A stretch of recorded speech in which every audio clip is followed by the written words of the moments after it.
कुछ शुगर की पट्टी भी बांधनी चाहिए। हजरत अय्यूब 18 साल बीमार रहे। ज़ौजा कहने लगी दुआ कर लो, तो आप फरमाने लगे बीबी से कि सेहत कितनी देर रही? उसने कहा 60 साल। तो आप फरमाने लगे जरा बीमारी को भी 60 साल गुजर लेने दो, फिर दुआ भी कर लेंगे। ये दुआ की, अल्लाह ये लफ्ज कहे, अल्लाह ने सेहत दे दी, तंदुरुस्ती आ गई। एक दिन घर में बैठे बैठे ज़ौजा कहने लगी कि अय्यूब ये बताओ दुख अच्छे के सुख? आप फरमाने लगे सारे दिन ही अल्लाह के हैं, पर दुख बड़े अच्छे थे। मुझसे पूछो तो दुख बड़े अच्छे थे। का किस तरह? तो हजरत अय्यूब फरमाने लगे जब मैं बीमार था तो 24 घंटे में एक दफा मेरा रब मेरा हाल पूछा करता था। एक दफा मेरा अल्लाह पूछता था अय्यूब तेरा हाल क्या है? फरमाते हैं 12 घंटे तो लज्जत ही रहती थी कि मेरे रब ने मेरा हाल पूछ लिया है, और अगले 12 घंटे में इंतजार करता था मालिक हाल दोबारा कब पूछेगा। फरमाने लगे अब सेहत तो हो गई है, पर अब मेरा रब मेरा हाल तो नहीं ना पूछता। भाई मुश्किलात जो होती हैं वो तो तुझे सजा देती हैं, सवार देती हैं। तुझे याद आता है कोई अपना, जब तुझे दर्द होती है ना, तकलीफ होती है, फिर तेरा दिल करता है कोई कंधा मिले जहां मैं सर रख के रहूं। फिर इसीलिए तो किसी दरवेश से किसी ने पूछा था अपना कौन होता है? तो कहा जो तुझे दुख के वक्त याद आए वो तेरा अपना है। जो तुझे ऐन आजमाइश के वक्त याद आए और तुझे उसका नंबर फौरन तेरे मोबाइल पे चलने लगे, वो तेरा अपना सज्जन है, जिसको तू दुख के वक्त याद करे। तो भाई मुश्किलात के बाद जो अल्लाह आसानी देता है, हजरत इब्राहिम को आग में भी फेंका गया, हजरत इब्राहिम अलैहिस्सलाम को सताया भी गया, निकाला भी गया, लेकिन जब इन मुश्किलात से गुजरे तो मेरा रब फरमाता है वइज़िब्तला इब्राहिम रब्बुहु बिकलिमातिन फअतम्महुन्ना क़ाला इन्नी जाइलुका लिन्नासि इमामा। कहा जब इब्राहिम पूरे उतरे तो फिर हमने उन्हें इमाम बना दिया। या अल्लाह किस तरह की इमामत दी? फरमाया मैंने इतनी आला शान अता की है कि अपने लाडले रसूल को जनाब इब्राहिम की नस्ल में पैदा फरमा दिया है। मैंने मुस्तफा को उनकी नस्ल में पैदा कर दिया, कयामत तक के लिए उनका वकार बढ़ा दिया। अल्लाहुम्मा सल्ली अला मुहम्मदिन व अला आले मुहम्मद कमा सल्लैता अला इब्राहीम व अला आले इब्राहीम। उनकी अजमत बढ़ा दी, इसलिए कि जब वो आजमाइश से गुजर करके आए फिर जो आसानी दी। मेरे नबी पाक सल्लल्लाहु अलैहि वसल्लम ने दीन इब्राहिमी की बहुत सारी चीजों को रखा, कहा मैं मिल्लत इब्राहिमी पे हूँ। जब कोई मुश्किलात को अबूर करके आता है, जब कोई तकलीफें सह करके आता है, उसके लिए जो अजर होता है, उसके लिए जो फिर अल्लाह कितनी जरा बड़ी तवज्जो कीजिएगा। लोग समझते हैं फला आदमी मुश्किल में है तो शायद मुश्किल में ही रहेगा, फला आजमाइश में है तो शायद आज। मेरा अल्लाह फरमाता है एक मुश्किल दे के मैं 2 आसानियां भी दूंगा। तुम मुश्किल देख रहे हो, मुश्किल ना देखो, वो जो इसको बाद में आसानी आने वाली है, और डबल जो मैं इस पर नेमत करने वाला हूं उसको देखो। हजरत यूसुफ को भाइयों ने कुएं में डाल दिया था, और जब कुएं से निकले तो मिस्र के बाजारों में बिके, और फिर जुलेखा ने इल्जाम लगाया तो हालात बिगड़ गए। हजरत यूसुफ को जेल जाना पड़ा। कितनी कठिन जिंदगी थी, लेकिन मेरे मालिक को कुछ और ही मंजूर था। कुएं में गिरने वाले, बाजार में बिकने वाले, जेल में जाने वाले, इल्जाम लेने वाले जनाब यूसुफ को रब करीम ने उसी मिस्र का बादशाह बना दिया। अल्लाह पाक ने उसी मिस्र का हुक्मरान बना दिया। यारी तेरी सोना पर अजमैशा तेरिया अग, ये सोना परखिया जावंदा ही पहलो नाल अग्गां दे लग। इसके लिए थोड़ा सा जतन करना पड़ता, थोड़े कठिन हालात से गुजरना पड़ता, थोड़ी आजमाइशों का रूप देखना पड़ता। हम चाहते हैं कि हमें छेड़े कोई ना कोई तकलीफ ना आए, कोई आजमाइश। ये हो नहीं सकता मेरे भाई, नामी कोई बगैर मुशक्कत नहीं हुआ। 100 बार जब अकीक कटा तब जाकर नगी हुआ। हम चाहते हैं कि हमें कुछ भी दिक्कत ना आए, मुश्किलात ना आए, और मुश्किलात तो इंसान को संवारती हैं भाई, वो तो निखारती हैं। कभी पूछा करो जाकर के किसी गंदम के दाने से कि तू कहां से होके आया है, कहां से निकल के आया है, तो वो बतलाएगा कि बड़े मुश्किल मराहल से गुजरा हूं, और फिर अल्लाह ने मुझे ताकत दी है कि मैं इंसान के वजूद का हिस्सा बनाऊं। तो भाई कठिन मराहल, आजमाइशें, तकलीफें, ये इंसान को बड़ा इंसान बना देती, ये उसके लिए तरक्कियों का पेश खैमा होती। हमारे जवान परेशान हो जाते हैं, औरतें खास करके इस बात पे तवज्जो करें, वो बड़ी जल्दी गम ले जाती हैं। वो कहती हैं जाने मेरा कुछ होगा ही नहीं, जाने मेरा कुछ हो ही नहीं सकता। मेरे भाई दर्जनों और बीसियों लोग ऐसे हैं जिनकी औलादे नहीं थी, लेकिन नाम उनका उनसे भी ज्यादा है जो बड़े बड़े साहिब औलाद। हजरत ख्वाजा मोइनुद्दीन अजमेरी को जानते हैं आप लोग? नहीं, जो जानते हैं वो बोले। जानते हैं जी? लो जी, काफी सारे जानते हैं, थोड़े जे रह गए। जानते हैं ना ख्वाजा साहब को? उनके किसी बेटे को जानते हो? नहीं जानते, नहीं जानते, नहीं जानते आप उनके बेटे को।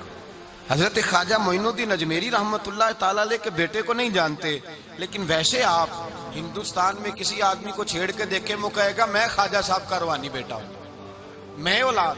हजरत गौसे आजम रदी अल्लाह ताला अन्हु की औलाद को कम लोग जानते, लेकिन आप वैसे किसी को पूछ के देखें 11वीं वाला पीर कौन होता है, हर आदमी हाथ उठा के बताएगा खुदा के फजल से हम पर है साया गौसे आजम का, हमें दोनों जहां में है सहारा गौसे। लोग झूम के बतलाएं। मेरे भाई, यहाँ लोग परेशान हो जाते हैं कि औलाद होगी तो ये होगा, फुला होगा तो ये होगा। भाई ऐसी कोई बात नहीं। मेरे पास पैसे होते तो मेरा अब्बा बीमारी से फौत ना होता। जो मालदार होते हैं तो क्या वो बच जाते हैं? हजरत इजराइल उन्हें छोड़ जाते हैं? ओ खुदा के बंदे, तू कैसी बात कर रहा है? याद रख, ये जो आजमाइशें होती हैं, ये जो तकलीफें होती हैं, ये जो थोड़े से मुश्किल हालात होते हैं। हजरत यूनुस अलैहिस्सलाम की दोस्ती होगी हजरत जिब्रील अमीन से, तो जनाब जिब्रील मिलने आए।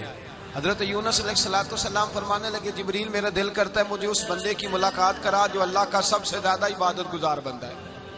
हजरत जिब्रील अमीन ले गए दूर दूर फलस्तीन के इलाके में, और ले जाकर एक बंदे से मुलाकात कराई जिसकी दोनों आंखें भी कोई नहीं थी, दोनों बाजू भी कोई नहीं थे, दोनों पैर भी कोई नहीं थे, और उस बंदे की जुबान पर लफ्ज बड़ा क्या जारी थे, या अल्लाह तेरा शुक्र है, या अल्लाह तेरा, बोल के कहिए, या अल्लाह तेरा, ऐ अल्लाह तेरा शुक्र है। शुक्र शुक्र कर रहा था। हजरत जनाबे सैयदना यूनुस अलैहिस्सलाम कहने लगे, मैंने तुझे इबादत गुजार को मिलाने को कहा था, तू कहां ले आया? तो हजरत जिब्रील कहने लगे, या यूनुस, ये हर चीज जानने के बावजूद अपने रब की रिदा पे राजी है। इस वक्त दुनिया में नबियों के बाद जिससे अल्लाह सबसे ज्यादा प्यार कर रहा है वो यही बंदा है। ये अपने रब की रजा पे राजी है। ए तन मेरा कंगी होवे ते मैं जुल्फ सज्जन दी बावा, ते पोश मेरे दी जुत्ती बन जाए ते मैं यार दी कदमी आवा। मारो मारो मैनू मार मुकाओ, कोई उजर न पेश ले आवा, ते जे सोना ही मेरे दुख विच राजी, जे सोना ही मेरे दुख विच राजी, जे सोना ही मेरे दुख विच राजी, ते मैं सुख नू चुल्ले डावा। मालिक की जब इस हाल में राजी है तो बस ठीक हो गया, ठीक हो गया। वसल अच्छा है ना फिराक अच्छा है, बस जिस हाल में महबूब रखे वही हाल अच्छा है। बस जिस हाल में उन्होंने रखा बात ठीक हो गई। इसमें अब इंसान शिकवा करते फिरे कि ये किस तरह है, वो किस तरह, अपने आप को मुतमईन रखा है। मुश्किल के बाद जो आसानी आई, हजरत लुकमान हकीम, उनके नाम पर कुरान मजीद की पूरी सूरत है। हजरत लुकमान हकीम अलैहिर्रहमा, आप अपने बेटे को नसीहत कर रहे थे, कहने लगे, बेटा को मुश्किल आए तो घबराना नहीं, कोई मुश्किल आए तो करे, बेटों को समझ आ जाए कि मुश्किल आए तो, समझ आ रही है बात की, मुश्किल आए तो। और क्या खूबसूरत जुमले, बेटे को बिठा के कहते हैं, बेटा छोटी मुश्किल आएगी तो अल्लाह बड़ी मुश्किलात आसान कर देगा। समझो छोटी मुश्किलात आई तो अल्लाह ने बड़ी मुश्किलें उसने आसान कर दी।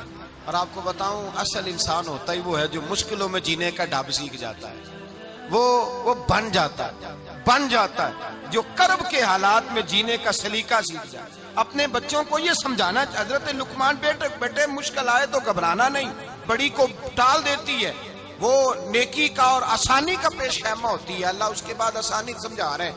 कुछ दिनों के बाद कहने लगे, आओ फुला अल्लाह के नबी की मुलाकात को चले, फुला नबी अलैहिस्सलाम से मिलने चलते हैं। उस जमाने में जो नबी थे उनसे मिलने चले गए। बेटे को बात याद थी, घोड़े पे बैठे, इमाम इब्ने जौजी ने इसको लिखा है, घोड़े पे बैठे थे दोनों के पास घोड़े थे।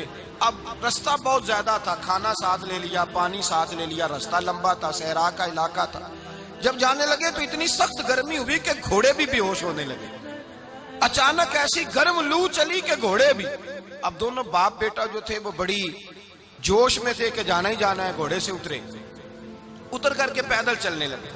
अब पैदल चलते चलते जरा आगे गए तो अब गर्मी में जितना बंदा पैदल चलता है उतना प्यास भी ज्यादा लगती है, तो पानी पीते रहे, खाना खाते रहे, खाना पानी भी खत्म हो गया। थोड़ा आगे चले ना, इस कदर तकलीफ बढ़ी कि हजरत जनाबे लुकमान के बेटे के पैर के अंदर एक हड्डी पेवस्त हो गई। इतनी बड़ी हड्डी थी वो अंदर ही चली गई, पैर खून के फवारे गिरने लगे, बेटा बेहोश हो गया। हजरत लुकमान उसके सराहने बैठे तो बेटा था ना, आंखों में आंसू आ गए। बेटे ने आंख खोली तो कहने लगा, अब्बा जी आप तो सब्र करने वाले हैं, आप रो रहे हैं। फरमाया, बेटे मैं क्या करूं, मेरे सीने में जो दिल है वो एक बाप का दिल है। तो बाप जो हुआ तेरा, तेरी दुख पर रोना आया। बड़ी मुश्किल से दांत के साथ हड्डी निकाली, हड्डी निकली तो खून भी चला। साहब ज्यादा कहने लगा, हुजूर आपने तो कहा था हर मुश्किल के बाद आसानी होती है, और छोटी मुश्किल देख के अल्लाह बड़ी से बचा लेता है, तो हम तो अच्छे काम चले थे, मुश्किल पे मुश्किल, मुश्किल पे मुश्किल, ये क्या है। हजरत लुकमान कहने लगे, बेटा ना तू रब की हिकमतों को जानता है ना पूरी तरह मैं जानता हूँ, लेकिन जो मैंने कहा था वो बात सच्ची है। फइन्ना मअल उसरि युसरन, इन्ना मअल उसरि युसरा। अल्लाह हर मुश्किल के बाद आसानी अता फरमाएगा, और फरमाया मेरा ईमान है कि जरूर जरूर अता फरमाएगा। ये बात कह रहे थे कि सामने से धुआं उठा, इतना सख्त धुआं उठा कि आपने सोचा शायद वहां बादिया वहां जाते। वहां चलने लगे तो पीछे से किसी ने आवाज दी, ठहर जाओ, रुको। वहीं रुक गए।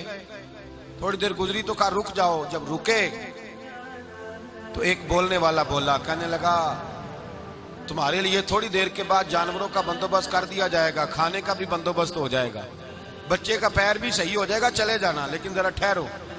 हजरत लुकमान कहने लगे, बोलने वाले तू कौन है? तो कहने लगे, मैं अल्लाह का फरिश्ता हूं, मैं अल्लाह का फरिश्ता हूं। कहा अल्लाह के फरिश्ते और ये सारा कुछ क्या है?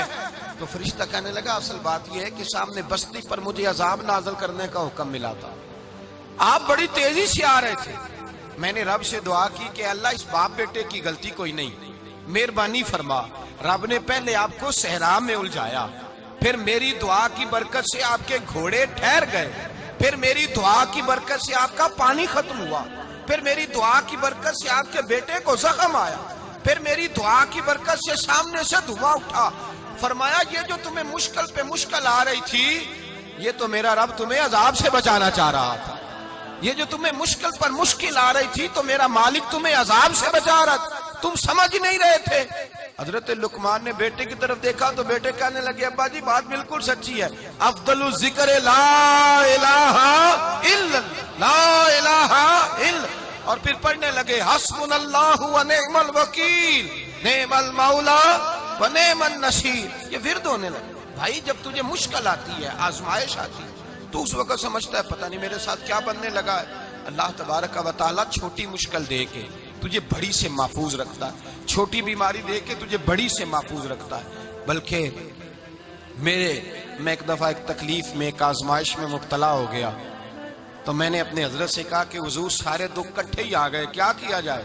तो आप फरमाने लगे, बड़े खुश नसीब हो, जवानी में अल्लाह ने दुख दे दिए, बुढ़ापे में आए तो बर्दाश्त नहीं होते, ये तो बड़े वक्त पे आ गए, शुक्र अदा करना चाहिए, उस जमाने में बर्दाश्त नहीं होते, अब आसानी है, इनको बर्दाश्त करो, हिम्मत करो। मेरे भाई याद रखें, आजमाइशें, तकलीफें आपको बड़ा करने के लिए आती हैं। हम आजमाइश को बुरा जानते हैं, दुख को बुरा जानते हैं, दुख तो बड़े प्यारे होते हैं, ये रोने का सलीका सिखाते हैं, ये अल्लाह को मनाने का तरीका सिखाते हैं, ये मस्जिद में जाने का। वो जो सुखी बंदा है ना, सुखी, मुझे एक साहब कहने लगे, दो किस्म के लोग मदीने से आते, मदीना शरीफ पूछने लगे, कहने लगे हजरत जी दो किस्म के बंदे हैं, कुछ वापस जाते हुए तड़प रहे हैं, कुछ तस्वीरें खींच रहे हैं रुखसती के वक्त, फर्क क्या है? तो मैंने कहा वो जो तस्वीरें खींच रहा है वो अमीर आदमी है, उसे पता है कि मैं फिर टिकट ले लूंगा, महीने के बाद फिर आ जाऊंगा, और ये मदीना छोड़ते हुए तड़प रहा है, ये कोई गरीब है, ये कह रहा है पता नहीं दोबारा मौका मिले कि ना मिले, ये दुखी है, ये आजमाइश में। दुखी सुखी बंदा तो मक्के जाके नहीं रोता, वहां भी खड़ा है, डट के खड़ा, दुखी कोई नहीं तो रोए कैसे, रोए कैसे? दुखिए दी गल दुखिया ही जाने, दुखिए दी गल। ओ क्या खूबसूरत लफ्ज है मियां साहब की, और लफ्जों में हुसन देखे, कहने लगे दुखिए दी गल ये दुखिया ही जाने, ते सुखिए नू की खबरां, ते यार जिन्हां दे मौत ने मारे रोंदे नहीं तक तक कबरां। ये मुश्किल मरहला होता है, जब इंसान तकलीफ में होता है फिर उसे एहसास होता है, और तकलीफ वाले को ही तकलीफ वाले की तकलीफ का एहसास होता है। जब आपको अल्लाह मुश्किल देता है तो समझ ले रब आसानी देना चाह रहा है, जब तेज धूप आती है तो समझ ले अल्लाह गर्म हवा गुजार के ठंडी बारिश बरसाना चाह रहा है, और जब चारों तरफ से घुटन हो, पंजाबी में कहते हैं गुम्मा लग जाए, तो फिर सारे बोल के कहते हैं अब जो तूफान आएगा वो सख्त ही आएगा, इसलिए कि घुटन जितनी ज्यादा होती है फिर फजल भी उतना। जिन लोगों ने तकलीफें ज्यादा सही थी रब ने इज्जतें भी ज्यादा ही अता फरमाई। जिन लोगों ने तकलीफें ज्यादा सही ना उन्हें अल्लाह ने दर्जा भी। हजरत बिलाल हबशी ने बड़ी तकलीफ सही, मारा करता था मैया, बड़ा मारते थे, इतना मारते थे कि मोटे, आपने कभी देखे हैं देहातों में मोटे मोटे पाए होते थे, चार पाइयों के मोटे मोटे पान की चार पाइयां और बड़ी चार पाइयां काफर बिछा के बैठ जाते और हजरत बिलाल हबशी के पैर उनके नीचे रख देते, हाथ उनके नीचे रख देते, आग लोहा गर्म करके उसके ऊपर नंगे बदन लिटा देते। मक्के ने बड़ी आजमाइशें देखी, फिर उसी मक्के ने मदीने ने अजीब रंग देखा कि मेरे नबी मिराज से वापस आए और हुजूर ने अजमत दी, फरमाया बिलाल यार तेरा बड़ा मकाम है, तू मदीने में चल रहा था और मैं जन्नत में तेरे कदमों की आवाज सुन रहा था, कितना तेरा मकाम है, कितना तेरा दर्जा है, मैं वहां तेरे चलने की आवाज सुन रहा था। हजरत अबू बकर सिद्दीक रज़ी अल्लाह तआला अन्हु ने उस जमाने में हुजूर की नौकरी की जब दूसरा जानिसार कोई नहीं था, सारे लोग ताने देते, कहते अबू बकर तू अकेला ही सियाना है, सारा मक्का मुखालफत करता है, तू जान ही नहीं छोड़ता, सारा जमाना मुखालफत करता। अबू बकर सिद्दीक ने माल भी दिया, जान भी दी, शहजादी हजरत आयशा भी दी, हुजूर की खिदमत में हर चीज लुटा दी। दुनिया को पता उस दिन चला जिस दिन मेरे रसूल पाक सल्लल्लाहु अलैहि वसल्लम मस्जिद नबी में बैठे थे, दर्जनों सहाबा थे। हुजूर ने फरमाया अबू दरदा को तो बुलाओ। जनाबे अबू दरदा हाजिर हुए तो कहते हैं हुजूर का चेहरा देखा तो नाराजगी है चेहरे पे, मैंने देखते ही कहा हुजूर आप मुझसे नाराज है? हुजूर ने फरमाया हाँ मैं नाराज हूँ। जब ये लफ्ज कहे तो मैं कांपने लगा, हुजूर नाराज हो गए। मैंने कहा या रसूल अल्लाह मेरी गलती। तो नबी पाक ने फरमाया तू मेरे अबू बकर की अजमत नहीं जानता? हुजूर जानता हूँ। हुजूर क्या हुआ? नबी पाक ने फरमाया कल तू गली में गुजर रहा था, अबू बकर भी गुजर रहा था, तूने सोचा ही नहीं तू मेरे अबू बकर के आगे आगे चल रहा था, ये ख्याल ही नहीं आया, तुझे पता नहीं कि जिसने मेरे साथ नेकी की मैंने बदला चुका दिया है। अबू बकर का बाजू थाम के अल्लाह की बारगाह में ले जाऊंगा, मेरा रब भी उसे बदले अता फरमाएगा। ये अजमत, ये शान, ये बुलंदी और रिफत मुश्किलात से गुजरने के बाद मिली। मेरे नबी पाक सल्लल्लाहु ताला अलैहि वसल्लम के साथ मौला कायनात शेरे खुदा हजरत अली ने 9 साल की उम्र से वफा शुरू की और तादम आखिरी हजरत अली ने वफा की मुस्तफा से। कठिन मराहल से गुजरे, कठिन मराहल से। हजरत अली कहते हैं मैं हर जंग में, हर जिहाद में साथ था, पर जिस दिन मक्के और मदीने से आने वालों को हुजूर भाई भाई बना रहे थे, मुहाजिर और अंसार को भाई भाई बना रहे थे। फरमाते मैं तन्हा खड़ा था, कोई किसी का भाई बन गया, कोई किसी का भाई बन गया, मैं अकेला खड़ा था और मैं सोच रहा था कि यार मैं किधर जाऊं। कहते हैं मैं इस हद तक आया कि मेरे आंसू बहने लगे, लेकिन मेरी मुश्किलात को आसानी तब मिली जब मदीने के चांद धीरे से उठे, मेरे करीब आए, मेरा बाजू थामा और फरमाया अली बाकी सारे भाई भाई बन गए हैं, अंता अखी फिद दुनिया वल आखिरा, तू मेरा भाई है, दुनिया में भी मेरा भाई है, कयामत के दिन भी मेरा भाई है। हुजूर ने एजाज दिया और गदीर खुम के मौके पर हजरत अली का बाजू थाम के खड़ा करके हुजूर ने फरमाया मन कुन्तु मौला हूँ फाज अलीयुन मौला, फरमाया जिसका मैं मौला हूँ उसके अली भी मौला है। महबूबे पाक सैयद आलम सल्लल्लाहु अलैहि वसल्लम ने जिन लोगों ने मुश्किलात बर्दाश्त की फिर उनको एजाज मिला, उनको दर्जे मिले, उनके लिए जो आसानी। हजरत उस्मान गनी ने सहाबा में सबसे ज्यादा मजलूमियत काटी, सबसे ज्यादा मजलूमियत। 40 दिन पानी बंद रहा, खाना बंद रहा, तकलीफ और आजमाइश का वक्त हुआ। इमाम जलालुद्दीन सुयूती रहमतुल्लाह ताला अलैह अल-हवील अल-फतावा में लिखते हैं, कहते हैं जब हजरत उस्मान गनी पर खाना और पानी बंद था, एक शाम हजरत अब्दुल्ला बिन सलाम मिलने गए। उस शाम, उस सुबह जिस शाम हजरत सैयदना उस्मान गनी शहीद हुए, जनाब अब्दुल्ला इब्न सलाम कहने लगे उस्मान तेरा क्या हाल है, किस पोजीशन में है? तो कहते हैं जनाब उस्मान गनी कहने लगे अब्दुल्ला आज मैं बड़ा सुख में हूँ। कहा 40 दिन बीत गए, खाना नहीं आया, पानी नहीं आया, तो आज क्यों सुखी हो? फरमाने लगे आज मदीने की सामने वाली गली में मैंने मुस्तफा का दीदार किया है और नबी पाक सल्लल्लाहु अलैहि वसल्लम ने फरमाया उस्मान अगर तू कहे तो तेरे लिए पानी का बंदोबस्त कर दिया जाए, तेरी मुश्किल आसान हो जाए, और अगर तू कहे तो तेरे लिए वो आसानी की जाए कि आज तू मेरे पास आके रोजा इफ्तार कर ले। तो हजरत उस्मान गनी कहने लगे, मैंने मुस्तफ़ा से अर्ज किया, हुजूर मुझे यहाँ का शौक नहीं चाहिए, मुझे वो आसानी चाहिए जो आपके पास इफ्तार से मिलेगी। फरमाने लगे, आज मैं रुखसत हो जाऊंगा, इफ्तार रसूलुल्लाह के पास करूंगा। हजरत अब्दुल्ला इब्ने सलाम फरमाते हैं, फिर उस शाम हजरत उस्मान शहीद हो गए। लोग कहने लगे उस्मान शहीद हो गए, और मैं कहने लगा नहीं, उन्होंने जाके नबी पाक के दस्तरखान पे रोजा इफ्तार कर लिया है। रोजा इफ्तार भाई, फिर बाद में जो आसानी मिली इन लोगों, जो इन लोगों को दराजात नसीब हुए, कठिन। हजरत अब्दुल्ला मुजनी हुजूर के गुलाम थे, कबीला मुजन के रहने वाले, वालिद फौत हो गए, चचा ने पाला था, इस्लाम कबूल कर लिया, चचा इस्लाम